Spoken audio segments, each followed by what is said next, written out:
Hello friends, आपके अपने YouTube channel साहित्यिक नॉलेज में आपका स्वागत है। फ्रेंड्स, हम पढ़ रहे हैं उपन्यास आपका बंटी। इस उपन्यास की रचनाकार है मनु भंडारी जी। इस उपन्यास का आज हम भाग 6 पढ़ रहे हैं। जैसा कि आपको पहले से ही हम बता दिए हैं कि इस उपन्यास में कुल 16 भाग हैं, तो आज हम 6वां पढ़ रहे हैं। फ्रेंड्स, हम मूल पुस्तक से अध्ययन कर रहे हैं लाइन बाय लाइन, जो कि हिंदी साहित्य से संबंधित सभी परीक्षाओं के लिए महत्वपूर्ण है। तो चलिए हम अध्ययन शुरू करते हैं। लेखिका बताती हैं कि मम्मी का रोना बंटी को एकाएक बड़ा बना गया, बड़ा और समझदार। मम्मी की पापा से लड़ाई हो गई है, वो भी पक्की वाली। दोस्ती तो अब हो ही नहीं सकती, मम्मी ने खुद बताया। बिल्कुल ऐसे जैसे बड़ों को बताया जाता है। साथ ही यह भी कि अब मम्मी के लिए जो भी है बंटी ही है, और मम्मी के एकमात्र सहारे बंटी के ऊपर जैसे हजार हजार जिम्मेदारियां आ गई हैं मम्मी को प्रसन्न रखने की, हर काम में मम्मी की मदद करने की, कोई भी ऐसा काम न करने की जिससे मम्मी दुखी और परेशान हो, वह सब करेगा और करता भी है। पर बस न चाहते हुए भी पापा की याद उसे आ जाती है। लेकिन नहीं, अब वह उनके दिए हुए खिलौनों से नहीं खेलता, कभी उनकी बात भी नहीं करता।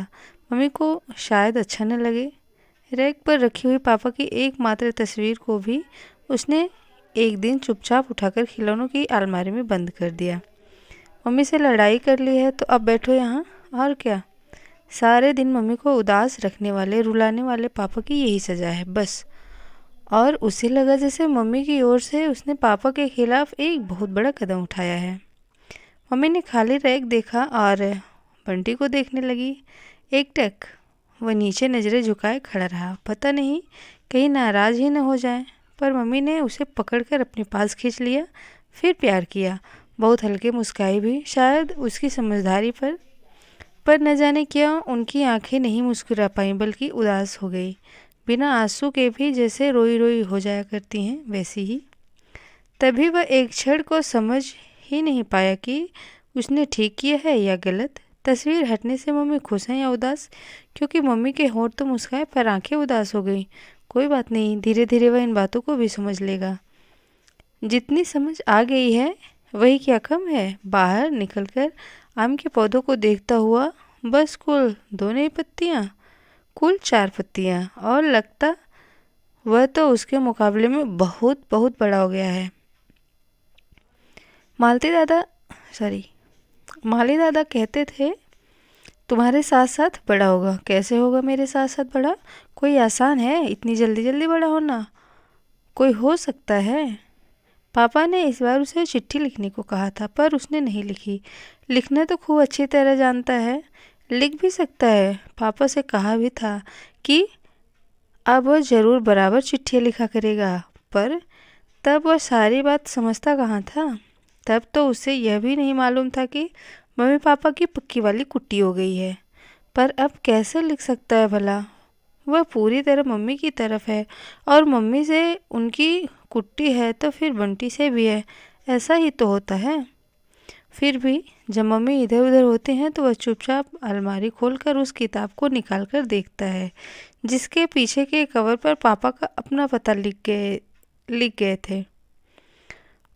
अब तो उसे मुंहजबानी भी याद हो गया है, एल्गिन रोड। पता पढ़ने के साथ ही उसके मन में पापा के घर के नक्शे उभरने लगते हैं। खूब खूब ऊंचा मकान, एल्गिन रोड के नक्शे उभरते हैं, कलकत्ते के नक्शे उभरते हैं, हावड़ा ब्रिज, जू, लेक्स, बोटेनिकल गार्डन्स, बिना तने का खूब बड़ा सा बड़ का पेड़, पीसी सरकार का जादू, और इन सब को दबोचते हुए कुचलती हुई समझदारी उभरती है कि नहीं, उसे इन सब के बारे में सोचना भी नहीं है। पर इन सब को कुचलने के साथ उसके भीतर जाने क्या कुछ कुचलता रहता है। तब वो अपने आप से प्रॉमिस करता है कि कभी भी पापा की बात नहीं सोचेगा। मन ही मन किए हुए प्रॉमिस पर जब पूरी तरह भरोसा नहीं हो पाता, तब जोर जोर से बोलकर प्रॉमिस करता है। अपनी ही आवाज़ सुनकर उसके भीतर एक नया आत्मविश्वास जागता है। मम्मी कॉलेज पहले की तरह सारे दिन उदास नहीं रहती। मम्मी आजकल पहले की तरह सारे दिन उदास नहीं रहती। वह बहुत अच्छा बन गया है शायद, इसलिए वह बड़ा होकर और भी अच्छा बन जाएगा तो फिर बहुत खुश रहने लगेंगी। आजकल शाम को कभी कभी बाहर भी जाती हैं, वह कभी मना नहीं करता, पूरी तरह आश्वस्त कर देता है। मम्मी जाओ, मैं पीछे पढ़ूंगा, फूफी से खाना लेकर खा लूँगा, बिल्कुल भी तंग नहीं करूँगा। फिर मम्मी उससे पूछती हैं, अच्छा बता तो बंटी, कौन सी साड़ी पहनूं? तब बिल्कुल बड़ों की तरह वह सलाह देता है, बिना सोचे समझे नहीं, सारी साड़ियाँ देखकर, खूब सोच समझ कर। और मम्मी जब वही साड़ी पहन लेती हैं तो फिर अपनी ही नज़रों में वह बहुत महत्वपूर्ण हो उठता है। मन में कहीं मम्मी की मदद करने का संतोष भर जाता है। फिर जब मम्मी उसकी ओर देखती हैं तो उनकी आंखों से कैसा प्यार झरता रहता है। वह मम्मी को जाने के लिए कह तो देता है, पर जब मम्मी चले जाते हैं तो घर जैसे और भी ज़्यादा खाली खाली हो जाता है। सारे दिन बोर होते बंटी की बोरियत और ज़्यादा बढ़ जाती है। स्कूल खुला होता तो समझदार बनकर रहना कितना सरल हो जाता। आधा दिन स्कूल में कट जाता, आधा दिन समझदार होकर रह लिए। अब छुट्टियों में सारे दिन क्या करे वह, आखिर पढ़े भी कब तक?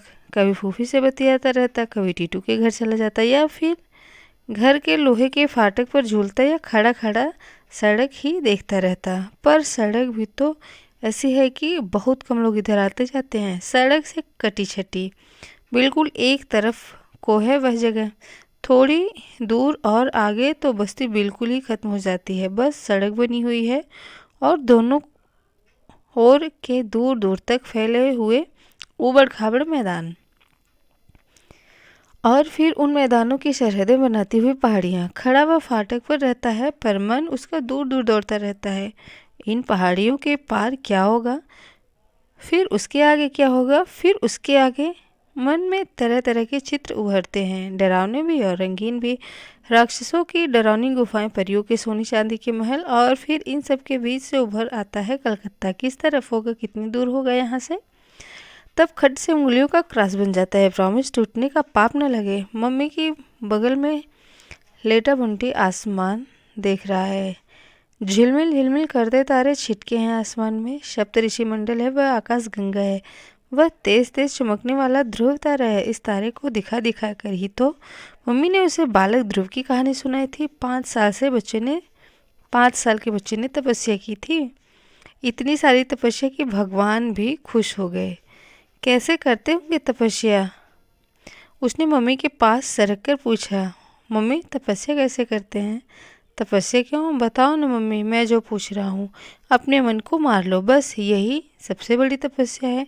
मम्मी ने जैसे टालने के लिए कह दिया। बालक ध्रुव ने तो जंगल में जाकर तपस्या की थी ना? की होगी रे। और मम्मी ने तकिए में इस तरह मुंह गड़ा लिया जैसे वे अब और बात नहीं करना चाहती हूँ। मन को मारना भी तपस्या करना हो सकता है क्या? मन तो आजकल वह भी कितना मारता है अपना, तो क्या वह भी तपस्या कर रहा है? एक अजीब सी पुलक उसके मन में जागी, एक अजीब सा आत्मविश्वास। कौन खुश होगा उसकी तपस्या, भगवान? पापा? खट से उंगलियों का क्रॉस बन गया, पर नहीं, वह पापा को याद थोड़ी ही कर रहा है। वह तो केवल सोच रहा है कि खुश होकर पापा फिर से उनके साथ रहने लग जाएं तो। यह तो मम्मी की बात हुई, मम्मी की खुशी की, इससे प्रॉमिस थोड़ी ही टूटेगा। मन को तसल्ली हुई। मम्मी से पूछे, पर नहीं, ऐसी बात भी मम्मी से पूछनी चाहिए। न हो पापा खुश, वह मम्मी को ही खुश करेगा। खुश नहीं, सुखी करेगा। उसके सिवा मम्मी का है ही कौन? उसने मम्मी की ओर देखा। मम्मी ने तकिए में मुंह कड़ा रखा है। सचमुच उसकी मम्मी दुखी हैं। जब भी वह मम्मी को लेकर आगे की बात सोचता है, उसे हमेशा लगता है मम्मी पर दुख ही दुख टूट पड़े हैं और वह अपने नन्हे नन्हे हाथों से उन्हें दूर किए जा रहा है। कैसे दुख है सो नहीं जानता, उन्हें कैसे दूर कर रहा है यह भी नहीं जानता। बस मम्मी दुखी हैं, वह मम्मी का अकेला बेटा उन्हें दूर कर रहा है। कई बार मन होता है मम्मी को यह बात बताए, पर कैसे? अच्छा, क्या तपस्या से पक्की कुट्टी को खत्म नहीं किया जा सकता है मम्मी? उसने धीरे से पूछा। हूँ मम्मी, तपस्या करके मम्मी पापा की कुट्टी नहीं खत्म की जा सकती है? मम्मी ने सिर उठाया और एक क्षण उसका चेहरा देखती रही, फिर बाह में भरकर उसे अपने में भेज लिया। पापा की बात करके गलती तो नहीं कर दी उसने? तू पापा के साथ रहना चाहता है? नहीं मम्मी, मैं पापा के साथ नहीं रहना चाहता। तो मैं बंटी ने इस तरह कहा जैसे मम्मी कहीं उसे गलत न समझ ले। क्यों बेटा, तुझे पापा चाहिए? मन करता है पापा हो?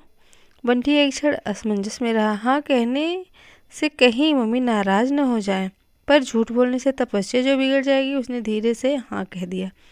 मम्मी उसे उसके बाल सहलाती रही। पता नहीं उसमें पापा मिल जाएंगे का आश्वासन था या पापा तो नहीं मिल सकते की मजबूरी।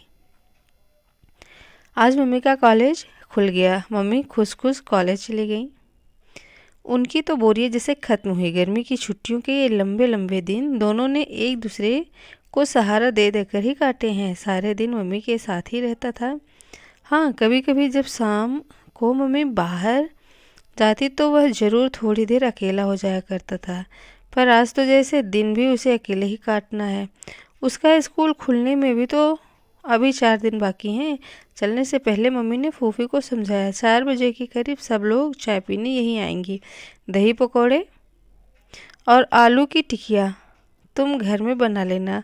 चिवड़ा और मिठाई मैं चपरासी के हाथ भिजवा दूंगी। मदद की ज़रूरत हो तो उसे रोक भी लेना। 4 बजे तक सब कुछ तैयार रहे। हाँ, मैं सब देख लूँगा मम्मी, तुम जाओ। चपरासी क्या करेगा? मैं मदद करवा दूंगा फूफी की। मेरा राजा बेटा। मम्मी ने प्यार से गाल थपथपाया और चली गई।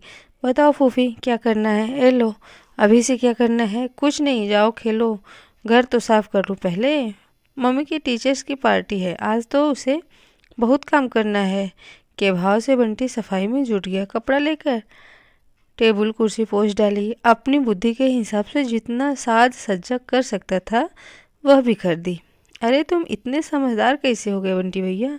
आजकल न जिद करते, न झगड़ा करते, न रोते। कहाँ से आ गई इतनी अक्ल तुम में? आएगी क्यों नहीं? अब क्या मैं बच्चा हूँ?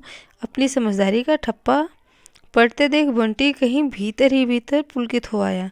मन हुआ फूफी को तपस्या वाली बात भी बता दे। यूँ भी फूफी उसके अकेलेपन की साथी है। वह उससे लड़ता भी है, उसे तंग भी करता है, उस पर रौब भी जमाता है। ज़मीन में चौक या कोयले से शतरंज बनाकर चंगा अंटा पाव भी खेलता है, तो कभी उसकी गोद में सिर रखकर कहानियाँ सुनता है। फिर एक कहानी के साथ 1000 प्रश्न। तब फूफी बिगड़ पड़ती हैं। तुम इतनी बहस काहे करते हो? कहानी है सो है, बिना बोले सुनोगे तो सुनाएंगे। हाँ, खाली हुकारा दो बस। अच्छा फूफी, बालक ध्रुव ने जो तपस्या की थी, लो फिर तुम्हारा कहानी किस्सा शुरू हुआ। हम एक बात भी नहीं करेंगे इस वक्त। फूफी चली गई। बुद्धू कहीं की सोच रही है मैं ध्रुव की कहानी सुनूंगा, जैसे मुझे आती ही नहीं। बंटी अपनी छोटी छोटी हथेलियों में उबले हुए आलू के गोल गोल टिकिया बनाता जा रहा है, जैसे फूफी ने बताई ठीक वैसे ही। और कहानी चल रही है वह सोनल रानी वाली। रानी हंसे तो फूल झरे और रोए तो मोती झरे। राजा रानी के पीछे प्राण दे। रानी अपने हाथों से सोने के बरक में लपेटकर राजा को 56 मसालों वाला सुगंध से भरपूर पान खिलाती और मंद मंद मुस्काती। मुस्कान ऐसी कि राजा पागल हो जाए। राजा के 20 रानियां और थी, 20 रानियों के 100 बच्चे। सोनल बच्चों के पीछे प्राण देती। बच्चे खाए तो रानी,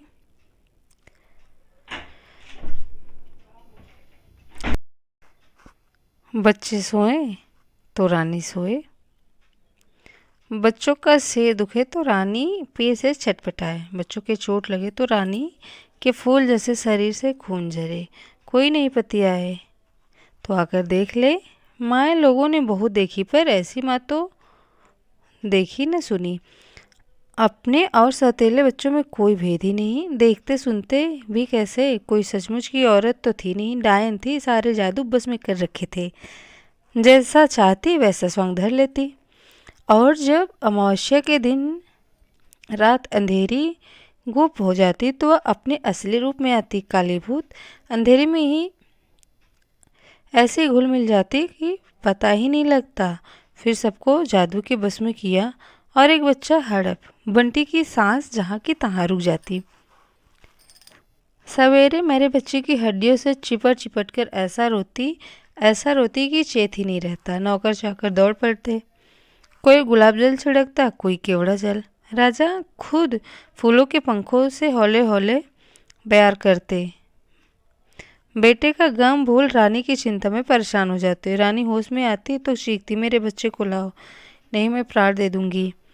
इतना बड़ा राजा, फिर भी कोई पता ही नहीं। वह अपने बच्चों को भी खा जाती थी फूफी। उस डायन के आतंक से पूरी तरह आतंकित बंटी बड़ी बड़ी आंखें करके पूछता, और क्या डायन बनने के बाद क्या उसे होश रहता था कि बच्चा है, कि किसका बच्चा है? बस भूख लगी और खाओ, भूख लगे तो बच्चे को ही खा जाओ। उस मरे बच्चे के प्रति मन में कैसा भीग भीग आता बंटी का।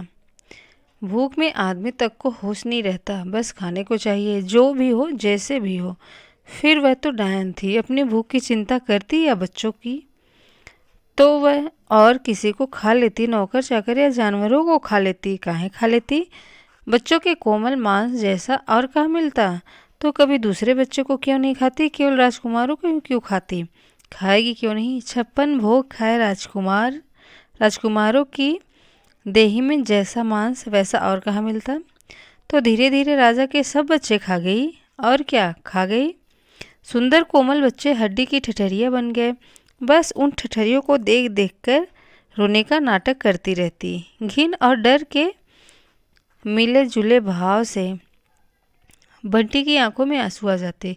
फूफी ने देखा तो प्यार से झिड़कते हुए बोले, लो तुम आंसू टपकाने लगे। अरे ये तो किस्सा कहानी है, कहीं सच में ऐसे थोड़ी होता है। सब झूठ मनगढ़ंत, इन बातों से कहीं रोया जाता है। सुनो और भूल जाओ। नहीं, हम आगे से कभी नहीं सुनाएंगे। हाँ। और उसने झट दूसरी कहानी शुरू कर दी, 4 मूर्खों की। तो थोड़ी देर में ही बंटी खिलखिलाने लगा। दौड़ दौड़ कर बंटी ने मेज लगा दी और खड़ा होकर मम्मी की राह देखने लगा। अपनी सारी टीचर्स को लिए मम्मी आ रही हैं, हंसती हुई बतियाती हुई। दीपा आंटी तो सबके बीच जैसे छिप गई हैं। कहो बंटी कैसे हो? हेलो बंटी कैसे हो? कईयों ने एक साथ पूछा। पहले से लंबा हो गया है, तो बंटी ने जैसे मन ही मन उसे सुधारा। लंबा नहीं, बड़ा हो गया हूँ। थोड़े मोटे भी हो, वरना सीखिए पहलवान लगोगे।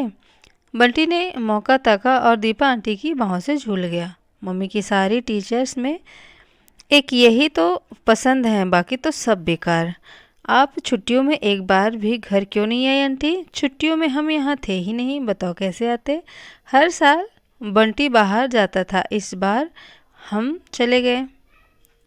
घसीटता हुआ वह दीपा आंटी को लान की तरफ ले गया, अपने पौधे दिखाने के लिए। कहाँ गई थी आप? कलकत्ता। कलकत्ता? बंटी जैसे एक क्षण को पुलक आया। एक उड़ती सी नज़र मम्मी की ओर डाली। वे सबको लिए बरामदे की सीढ़ियों पर चढ़ रही थी। आपने क्या क्या देखा वहाँ? कैसा है कलकत्ता आंटी? बहुत बड़ा और बहुत गंदा।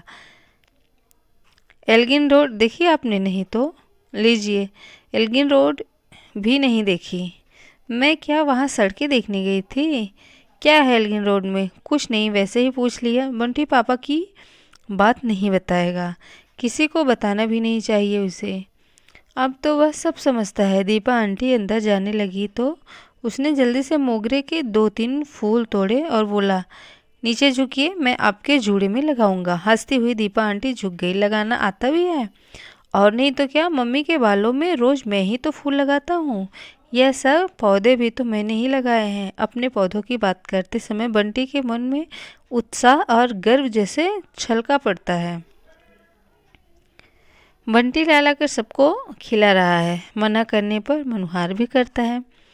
एक तो लीजिए जरा सी, और एक गरम वाली टिकिया। सब लोग खाने और बतियाने में समान रूप से जुड़ी हैं। कितना बोलती हैं ये सब लोग, जब से आई हैं लगातार चकर चकर किए जा रही हैं। लड़कियों को कैसे चुप रखती होंगी? अच्छा, उनके स्कूल के सर लोग भी जब आपसे मिलकर बैठते होंगे तो इस तरह बातें करते होंगे। बच्चों को तो सब लोग कैसा डांटते हैं, चुप रहो, शोर मत करो। क्या क्लास को भाजी मार्केट बना रखा है? उसने कभी भाजी मारकर देखा नहीं, शायद बहुत शोर की जगह होती होगी, जितना शोर यहाँ हो रहा है उससे भी ज़्यादा। भाई बंटी तो बहुत समझदार हो गया, एकदम राजा बेटा की तरह काम कर रहा है। हमारी पिंकी तो लड़की है, पर एक भी काम तो करवा लो ज़रा। एक बात कहो कि 10 जवाब हाजिर। अरे मिसेस बत्रा का बेटा है, आखिर होशियार नहीं होगा? मोटी मिसेस सक्सेना बोली। हो मक्खनबाज कहीं की, वह जानता है कोई उसकी तारीफ नहीं कर रही है, सब मम्मी को मक्खन लगा रही हैं। एक बार कॉलेज गया था तो ये मोटी बड़े गाल सहला सहला कर कहती रही, हाउ स्वीट, जानती हो कितना इंटेलिजेंट है यह। और जैसे ही वह पीछे मुड़ा धीरे से बोली, अरे मिसेस बत्रा ने बिगाड़ कर धूल कर रखा है, इतना जिद्दी और सिर चढ़ा लड़का है कि बस प्रिंसिपल का लड़का है, सो कोई कुछ कहता नहीं। मोटी चापलूस कहीं की, माथे पर बिंदी इतनी बड़ी लगाएंगी जैसे पैसा ही चिपका लिया हो। बस एक दीपा आंटी ही हैं जो न कभी इस तरह की तारीफ करती है न बुराई, मौका मिले तो उसके साथ खेलती भी हैं। चाय समाप्त हुई तो सब लोग बाहर के कमरे में आ गई। वह दीपा आंटी की कुर्सी पर ही बैठ गया, उनसे सट कर, एक तरह से उन पर लद कर। मम्मी ने पास के रैक पर से फाइल उठाई, बीच की मेज अपनी तरफ खींची और ढेर सारे कागज फैला दिए। दीपा आंटी, आप गाना सुनाएंगी? आप गाना नहीं सुनाएंगी? देखो बच्चा, मम्मी अब मीटिंग कर रही हैं, समझे? लाड़ में वे उसे हमेशा बच्चा ही कहती हैं। मम्मी हम दीपा आंटी का गाना सुनेंगे। आंटी को गाना सुनाना ही होगा। और वह पूरी तरह दीपा आंटी की गोद में ही लद गया, कुछ इस विश्वास के साथ ही मम्मी उसकी बात टाल ही नहीं सकती। इतना काम उसने आज किया है, अब तो वैसे भी उसका अधिकार हो गया है। बंटी बेटा, अब हम लोग जरा काम की बात करेंगे, कॉलेज की। तुम बाहर जाकर खेलो। मम्मी की बात बंटी को जैसे कहीं से चीर गई। एक क्षण वह मम्मी को इस तरह देखता रहा जैसे विश्वास नहीं कर पा रहा हो कि मम्मी ने उसे ही बाहर जाने को कहा। फिर धीरे से उठा और बाहर गया। अपमानित सा, आहत सा, तो उसकी इच्छा से भी ज़्यादा ज़रूरी काम मम्मी के पास है।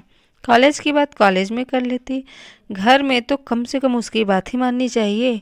वह तो कब से सोच रहा था कि शाम को दीपा आंटी का गाना सुनेगा, फिर अपनी कविताएं सुनाएगा, चुटकुले सुनाएगा, पहेली पूछेगा। ऐसी ऐसी पहेलियाँ उसे आती हैं कि कोई बता ही नहीं सकता। लड़कियों को पढ़ाना आसान है, पहेली क्या हर कोई बता सकता है? पर अब कुछ नहीं, मम्मी को ऐसे तो नहीं करना चाहिए था ना। और न चाहते हुए भी मम्मी को लेकर जाने कितना कितना गुस्सा मन में उफरने लगा। पर तभी सारे गुस्से और दुख को ठेलती हुई समझदारी आई। मम्मी प्रिंसिपल हैं, कितने ज़रूरी काम उनको रहते हैं, उसे इस तरह गुस्सा नहीं होना चाहिए। कुछ नहीं, 2 महीने से मम्मी सारे दिन घर में जो रहती थी, सो वह कॉलेज के काम की बात भूल ही गया था, इसलिए तो गुस्सा भी आ गया, वरना तो इसमें गुस्से की कोई बात ही नहीं है। कॉलेज खुल गया है तो कॉलेज का काम भी होगा ही। टीटू के पापा नहीं है, ऑफिस की फाइलें लेकर घर में बैठे रहते हैं, फिर उस कमरे में कोई घुस तो जाए देखे। ऐसा फटकारते हैं कि बस। मम्मी ने तो कितने प्यार से कहा, उसके पापा भी फाइलें लेकर आते होंगे। खट से उंगलियों का क्रास बन गया।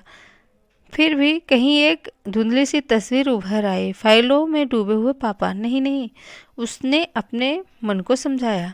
सब लोगों को विदा करके मम्मी जल्दी से तौलिया लेकर बाथरूम में घुस गई। अब वो मम्मी के साथ खेलेगा, फिर रात में कहानी सुनेगा, खूब लंबी वाली। आज कितना काम किया है उसने। मम्मी जब कॉलेज का काम करने लगी तो बाहर भी आ गया। अब न कॉलेज है न कॉलेज का काम, अब मम्मी फिर उसकी हो गई हैं, बिल्कुल उसकी। पता नहीं क्यों मम्मी और उसके बीच में कोई भी आता है तो उसे अच्छा नहीं लगता।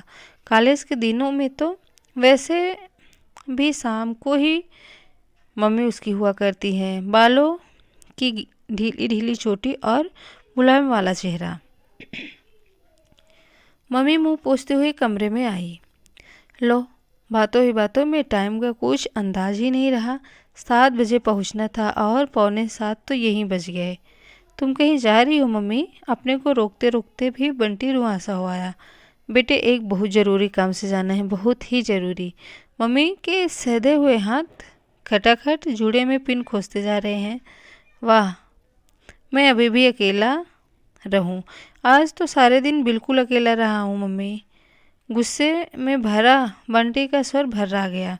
एक क्षण को मम्मी का हाथ जहाँ का तहाँ रुक गया। बंटी की ओर देखा बहुत प्यार से, फिर अपने पास खींचकर दुलारती हुई बोली, मेरा राजा बेटा अकेले क्यों रहेगा? टीटू को बुला लेना या उसके यहाँ चले जाना, बस थोड़ी देर में तो आ ही जाऊंगी। टीटू बुलाने से भी आता है इस समय कभी? इस समय वहाँ जाओ तो उसकी अम्मा न हो तो साथ ले जाओ ना बहू। दरवाजे पर बैठी सुपारी काटती हुई फूफी ने कहा, सवेरे से तो अकेला डाँव डाँव डोल रहा है, आपके साथ थोड़ा टहल आएगा तो मन बहल जाएगा बच्चे का। बंटी ने बड़ी आशा भरी नज़र से देखा, शायद फूफी की सिफारिश ही काम आ जाए। कहाँ न, मैं काम से जा रही हूँ फूफी, वहाँ कहाँ ले जाऊँगी? जल्दी जल्दी साड़ी पहनते हुए मम्मी ने कहा, काम से जा रही हो तो क्या हुआ, बच्चा होगा तो क्या फेंक जाएंगे? 2 मिनट में तैयार किए देती हूँ। नहीं, बंटी मेरा खूब समझदार है, मेरे काम के बीच में वह क्यों जाएगा? 1 साल से तो कभी कॉलेज भी नहीं जाता। वह क्या समझता नहीं कि बड़ों के बीच में नहीं जाना चाहिए? फिर गाल पर एक जोर का किस्सू देकर पूछा, है ना बेटा समझदार? मम्मी चली गई। लोहे के फाटक पर खड़ा खड़ा बंटी जाती हुई मम्मी को देखता रहा। आंखों में भर आए आंसू को भीतर ही भीतर पीता रहा। और तब पहली बार बंटी ने महसूस किया कि समझदार बनना कितना मुश्किल है। मम्मी की नज़रों में समझदार होकर रहने का मतलब है कुछ भी मत खाओ, कुछ भी मत करो। दूध उसे पसंद नहीं, फिर भी बिना चू किए पी लेता है। जो खाने को दो खा लेता है, जो कुछ करने को कहा जाता है कर लेता है। पर मम्मी भी तो बड़ी हैं, समझदार हैं, उन्हें भी तो वही सब करना चाहिए जो बंटी चाहता है, नहीं क्या? अनमना सा बंटी भीतर आया। बरामदे में ही फूफी जमीन पर पसरी पड़ी हैं। ऐसे क्यों लेटी हो फूफी, क्या हो गया? अरे हम थक गए भैया, जरा कमर सीधी कर ले तो बर्तन धोकर चौका।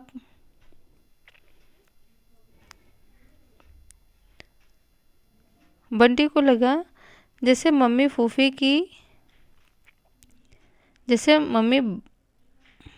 को थकाकर खुद चली गई। फूफी की थकान उसे कहीं अपने बहुत करीब लगी। मैं पैर से कमर दबा दूं, अभी ठीक हो जाएगी।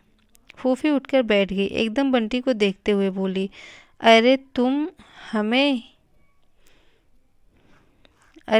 ही क्या हो गया है बंटी भैया? और सुनो, तुम चले काहे नहीं गए मम्मी के साथ? पहले तो कभी ऐसे छोड़कर जाने की बात करती थी तो जाने देते थे तुम। सारे आंगन में लोट लोट कर अपना और मम्मी का जी हल्कान कर देते थे। ये उम्र से पहले बूढ़ा होना हमें अच्छा नहीं लगता तुम्हारा, समझे? जाओ खेलो कूदो, सेवा चाकरी करने को तुम ही रह गए हो हमारी। तो एकाएक बड़ी जोर से मन हुआ बंटी का कि सारे आंगन में लोट लोट कर रोए, खूब रोए, बिल्कुल पहले की तरह। और जब तक मम्मी न आ जाए रोता ही रहे। मम्मी चुप करा करा कर थक जाए पर तब भी चुप न हो। रात में जब मम्मी डॉक्टर जोशी की कार से उतरी तो बंटी लोहे के फाटक पर खड़ा मन ही मन कहीं रो रहा था। कैसे हो बंटी? कार में बैठे बैठे ही डॉक्टर साहब ने पूछा। मैं बिल्कुल ठीक हूँ, मुझे तो कुछ भी नहीं हुआ। उसने कुछ इस भाव से कहा मानो पूछ रहा हो, आप यहाँ क्यों आए? डॉक्टर साहब की लगाई हुई सुइयों का दर्द और डर मन में फिर ताज़ा होकर उभर आया। अंधेरे में ही मम्मी को देखा, वे भी बिल्कुल ठीक लगी। तब और रात में जब वो मम्मी की बगल में लेटा तो बराबर प्रतीक्षा करता रहा कि मम्मी कुछ कहेंगी उससे आज जितना काम किया उसके बारे में ही। पर मम्मी तो इतनी चुप है मानो उन्हें पता ही नहीं कि बंटी भी उनके पास लेटा है। मम्मी उसके पास लेटी बाल सहला रही हैं, पर उसे लग रहा है कि मम्मी उसके बाल नहीं सहला रही हैं। मम्मी उसे देख रही हैं, पर नहीं, मम्मी उसे देख भी नहीं रही हैं। मम्मी, तुम तो बहुत ही ज़रूरी काम से गई थी, फिर था रे एक काम। मम्मी तो शायद उसे बोल भी नहीं रही।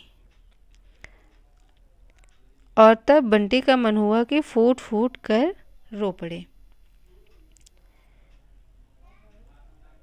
फ्रेंड्स, यदि वीडियो आपके लिए उपयोगी है तो वीडियो को लाइक और शेयर ज़रूर करें। इस उपन्यास की आगे की घटना को जानने के लिए हम अगला सेशन ज्वाइन करेंगे। Thanks for watching this video.